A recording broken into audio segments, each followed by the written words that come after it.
লাকুৱা তাপবিদ্যুৎ কেন্দ্ৰত প্ৰতিবাদেৰে মহাপ্ৰবন্ধকক ঘেৰাও কাৰ্যসূচী। মাইবেলাস্থিত লাকুৱা তাপবিদ্যুৎ কেন্দ্ৰত মহাপ্ৰবন্ধকক ঘেৰাও কাৰ্যসূচী। তাপবিদ্যুৎ কেন্দ্ৰত অচলাৱস্থা। অসম শক্তি উৎপাদন নিগম লিমিটেডৰ অধীনস্থ লাকুৱা তাপবিদ্যুৎ কেন্দ্ৰকে ধৰি নামৰূপ আৰু কাৰ্বি লাংপি প্ৰকল্পত নিয়োজিত হৈ থকা শ্ৰমিক কৰ্মচাৰীসকল আজি প্ৰতিবাদ মুখৰ হৈ পৰে। উল্লেখযোগ্য যে ঊৰ্ধ্বতম কৰ্তৃপক্ষই দীৰ্ঘদিন ধৰি শ্ৰমিক কৰ্মচাৰীসকলৰ প্ৰতি কৰি অহা বঞ্চনাৰ প্ৰতিবাদত আজি এই প্ৰতিবাদী কাৰ্যসূচী ৰূপায়িত কৰি তাপবিদ্যুৎ কেন্দ্ৰত এক অচলাৱস্থাৰ সৃষ্টি কৰে। উল্লেখ্য যে অসমৰ বিদ্যুৎ উৎপাদন খণ্ডৰে জড়িত হৈ থকা অসম শক্তি উৎপাদন নিগম লিমিটেডৰ অন্যতম বৃহৎ শ্ৰমিক সংগঠন আছাম ষ্টেট পাৱাৰ ৱৰ্কাৰ্ছ ইউনিয়নৰ নামৰূপ, লাকুৱা আৰু কাৰ্বি লাংপি বিদ্যুৎ উৎপাদন কেন্দ্ৰত নিয়োজিত হৈ অহা শ্ৰমিক কৰ্মচাৰীসকলক দীঘলীয়া সময় ধৰি ঊৰ্ধ্বতম কৰ্তৃপক্ষই বঞ্চনামূলক আচৰণ প্ৰকাশ কৰি পদোন্নতি নিদিয়া, কৰ্মচাৰীসকলৰ পদ বিলুপ্ত কৰাৰ প্ৰতিবাদত লগতে ছাৰ্ভিচ ৰুলছ আৰু ছাৰ্ভিচ মেনুৱেল শীঘ্ৰে প্ৰৱৰ্তন কৰাৰ দাবী জনাই শ্ৰমিক সংগঠনটোৰ তিনিওটা বিদ্যুৎ উৎপাদন কেন্দ্ৰৰ শাখা সমিতি কেইখনে যোৱা ১ ছেপ্টেম্বৰৰ পৰা ধাৰাবাহিক আন্দোলনৰ কাৰ্যসূচী ঘোষণা কৰাৰ প্ৰেক্ষাপটত আজি তাপবিদ্যুৎ কেন্দ্ৰটোৰ মহাপ্ৰবন্ধকৰ কাৰ্যালয়ৰ সন্মুখত দিনৰ 10 বজাৰ পৰা ধৰ্ণা আৰু মহাপ্ৰবন্ধক ঘেৰাও কাৰ্যসূচী ৰূপায়ণ কৰি প্ৰতিবাদ মুখৰ হৈ শ্ৰমিক কৰ্মচাৰীসকলে এক উত্তাল পৰিৱেশৰ সৃষ্টি কৰে, যাৰ বাবে তাপবিদ্যুৎ কেন্দ্ৰত এক অচলাৱস্থা পৰিৱেশৰ সৃষ্টি হৈছে। তেওঁলোকে মানি নলয়, আজিৰ দিনটোতো গৈছে, যদি আজিৰ ভিতৰত মানি নলয় তেতিয়া আমি অহা 9 তাৰিখে 9 ছেপ্টেম্বৰত আমি 12 ঘণ্টীয়া কৰ্মবিৰতি পুৱা 9 বজাৰ পৰা ঘোষণা কৰা আছে, আমি আগবঢ়াই লৈ যাম। আৰু এইটো নিৰ্ঘাত সত্য যে আমি আন্দোলনৰ কাৰ্যসূচী কোনো পধ্যেই আমি স্থগিত নাৰাখোঁ, আগবাঢ়ি গৈ থাকিব। আসাম ষ্টেট পাৱাৰ কৰ্পোৰেচন জিন্দাবাদ, জিন্দাবাদ, জিন্দাবাদ। আসাম ষ্টেট পাৱাৰ কৰ্পোৰেচন জিন্দাবাদ, জিন্দাবাদ, জিন্দাবাদ। নাই সেই তেনেকুৱা কিছুমান আমাৰ ছাৰ্ভিচ ৰুল আজিলৈকে নাই। আমি কেতিয়া পদোন্নতি পাম, আমাৰ কেতিয়া কি হ'ব, কোনো তেনেকুৱা ছাৰ্ভিচ ৰুল নাই। আমি বিচাৰিছোঁ আমাৰ কৰ্মচাৰীসকলৰ মানে জীৱিকা নিৰাপত্তা হওক, যে আমাৰ ইমান বছৰে বছৰে প্ৰমোচনটো যিটো আমাৰ জীৱনকালত, গোটেই চাকৰি জীৱনকালত 3টা মিনিমাম পদোন্নতি পাব লাগে, তাৰে 3টা পাবই লাগে। তেওঁলোকে আজি পৰ্যন্ত এটা দিবলৈকে তেওঁলোকে অনীহা প্ৰকাশ কৰিছে। আৰু আটাইতকৈ ডাঙৰ কথা হৈছে কি, পোষ্ট, আমাৰ যিখিনি APGCL পোষ্ট আছে, পোষ্টবিলাক তেওঁলোকে মানে পদবোৰ বিলুপ্ত কৰি গৈ আছে। আমি নিবিচাৰোঁ।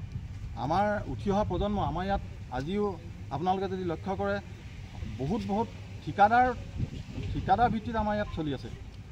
ঠিকাদাৰী প্ৰথাটোক লৈ আমাৰ গোটেই পাৱাৰ হাউচ ইমান ডাঙৰ এটা প্ৰজেক্ট, ঠিকাদাৰৰ এখিনি কৰ্মচাৰীক লৈ তেওঁলোকে আগবঢ়াই গৈছে। তেওঁলোকে কি সূত্ৰত আগবঢ়াই লৈ গৈছে আমি এতিয়াও মানে অবুজ হাতৰ হৈছে এইটো।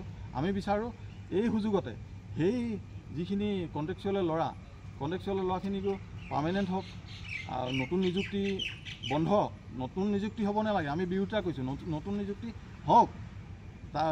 তাৰ আগে আমাৰ যিখিনি ঠিকাভিত্তিক ল'ৰা সেইখিনিক দিয়াৰ লগে লগে আমাৰ যিসকল সহায়ক এতিয়া সোমাইছে নতুনকৈ, আজি 4 বছৰ 5 বছৰ হৈছে, তেওঁলোকক কাইলৈ পৰহিলৈ প্ৰমোচন আছে, তেওঁলোকক প্ৰমোচন দিয়ক। তাৰপিছত আমাৰ গ্ৰেড 2 কৰ্মচাৰীসকলক প্ৰমোচন দিয়ক, আগবঢ়াই লৈ গৈ থাকক। কিন্তু ঊৰ্ধ্বতন কৰ্তৃপক্ষ এতিয়া পৰ্যন্ত তেওঁলোকে কোনো আমাক আশ্বস্ত কৰিব পৰা নাই। আমি যিখিনি দাবী বিচাৰিছোঁ আমাক কোনো আশ্বস্ত কৰিব পৰা নাই। তেওঁলোকে মানে বেলেগ দিশেহে গতি কৰাইছে গোটেই পৰৱৰ্তী কাৰ্যপন্থা কি হ'ব? পৰৱৰ্তী কাৰ্যপন্থা মানে কি, আমাৰ যি 7 দফীয়া কাৰ্যসূচী আছে, আপোনালোকে এয়া দেখাই দিছোঁ, আপোনালোকে চাই লওক। এই 7 দফীয়া কাৰ্যসূচী আছে।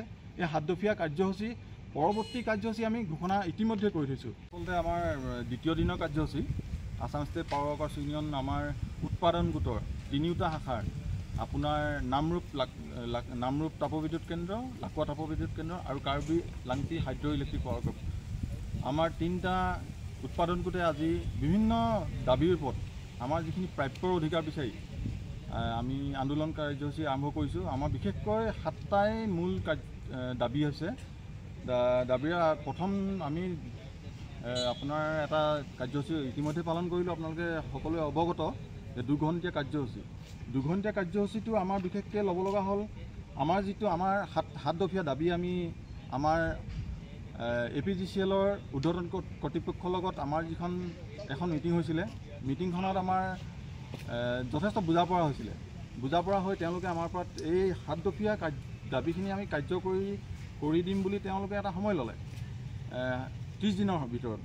কিন্তু সেই 30 দিনৰ উকলি গ'ল, তেওঁলোকৰ কোনো খা খবৰেই নাই আজি পৰ্যন্ত। তেতিয়া আমি কি কৰিলোঁ যে আমাৰ পৰৱৰ্তী কাৰ্যসূচী আমি ঘোষণা কৰি যোৱা 1 তাৰিখে আমাৰ 2 ঘণ্টীয়া কাৰ্যসূচীটি ল'লোঁ। তাৰপিছত আজি 4 তাৰিখৰ দিনটোত যিহেতু আজি আমি 8 ঘণ্টীয়া যিটো কাৰ্যসূচী 8 ঘণ্টীয়া ধৰ্ণা মানে আমাৰ যিটা 3টা ইউনিটতে আমাৰ জেনেৰেল মেনেজাৰ ঘেৰাও কাৰ্যসূচী, এইটো এটা বৃহৎ কাৰ্যসূচী।